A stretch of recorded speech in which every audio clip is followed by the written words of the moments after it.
A lei de Deus. A lei de Deus foi a escritura de Deus. Encontramos em Êxodo capítulo 32, versículo 16. Vemos que foi Deus que escreveu. Encontramos em Êxodo capítulo 31, versículo 18, capítulo 34, versículo 1. Que escreveu Deus com a sua mão.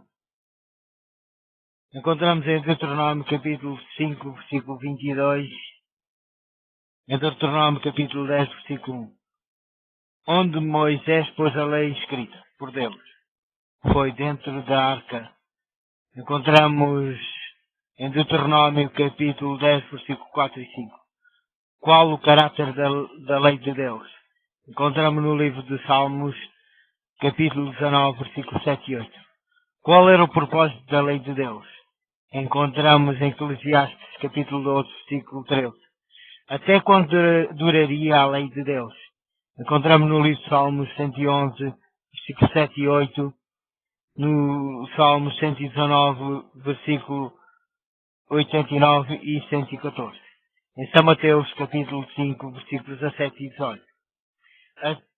A lei de Moisés, a escritura de Moisés, foi escrita por Moisés, que escreveu Moisés, onde Moisés colocou o seu escrito ao lado da arca.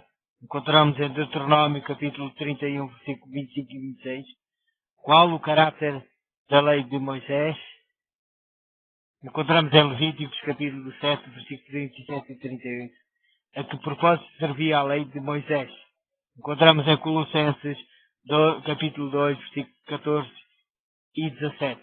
E em Hebreus, capítulo 9, versículo 9. Em Hebreus, capítulo 10, versículo 1. Quando terminou a lei de Moisés?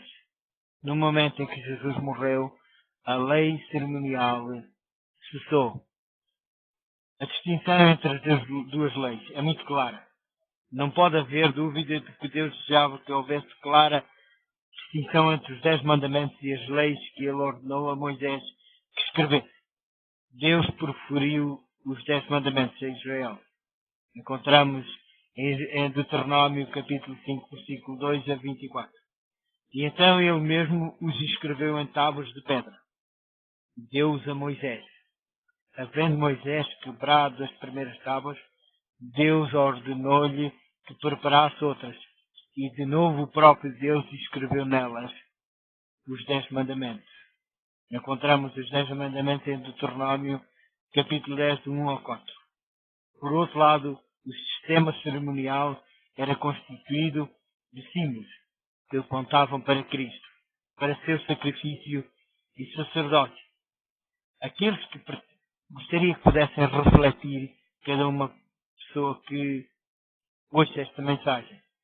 Aqueles que pretendem ter Cristo vindo a fim de abrogar a lei de Deus e abolir o Velho Testamento falam da era judaica como sendo uma era de trevas e representam a religião dos hebreus como que consistindo de meras formas e cerimónias. Mas isto é um erro. Através de todas as páginas da história sagrada, nas quais o trato de Deus com o seu povo escolhido se acha registado, há indícios frisantes do grande eu sou. Nunca ele deu.